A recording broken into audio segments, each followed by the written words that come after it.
since they're gearing up for the Bruins, let's go through the Hawks' 5 best single-game playoff comebacks according to you. You ready? According to me. We start 2015, number 5, Game 1 Stanley Cup Final. Tampa Bay's up 1-0 in the third. They've been thoroughly outplaying the Hawks. That's when Teuvo Teravainen and Antoine Vermette score 118 seconds apart to give the Hawks a 2-1 victory and a 1-zip series lead.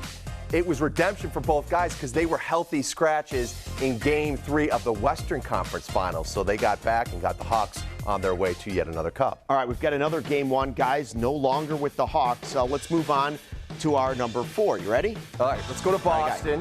2013, Game 1 of the Stanley Cup Final. Third period, Hawks trailing 3-1. Couple unlikely players mount the comeback. Dave Bolin scores off a Bruins turnover, and here's Johnny Oduya off Andrew Farron's skate that ties it up. Then in triple overtime, the 5th longest game in Stanley Cup Finals history, Andrew Shaw. I love shin pads. Hawks take Game 1, 4-3 in triple overtime. Shaw fact. Hawks win that one. They're going to win all these, I assume.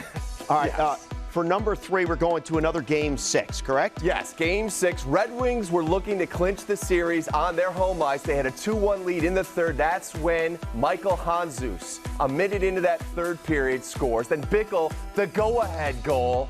And then how about this? Michael Frolik ends up with the game winner on a penalty shot. Unlikely offensive output on that night. That forced a Game 7. We all know the Hawks had to win that twice, with Seabrook winning Game 7. And by the way, Bickle is back with Carolina, skating again on the ice. Amazing. He was diagnosed with MS.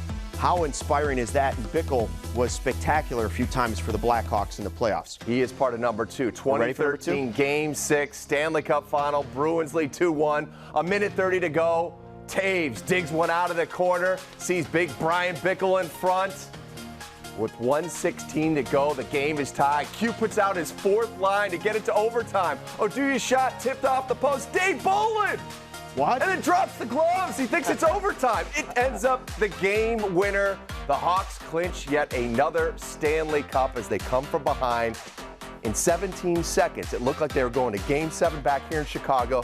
They end up winning another cup. So, Bickle comes through again. He had 9 goals. You're telling me that year in the playoffs? 9 in 2013. I mean, he was spectacular for him. And So he if it's not got 17, paid for it, too. Yeah, he did. So if it's not 17 seconds, who is your number 1? Or Okay, what is your number one? we go back to the beginning, Luke. 2010, first round matchup against Nashville. Preds were up just seconds away from going up 3-2 in the series when Kane scores the shorty with 14 seconds to go in the third, then 4 minutes in overtime. Haas, who had just been in the penalty box, ends up with the game winners. Look, if they lose that game, they're heading to Nashville. It's an elimination game for them. They may have never got out of that first round had Patrick Kane not scored with 14 seconds to go in the third period. So maybe you're saying it's the timeline of when that happened that makes it also the most important. I think so, because the first championship is always the hardest. Just ask the Cubs.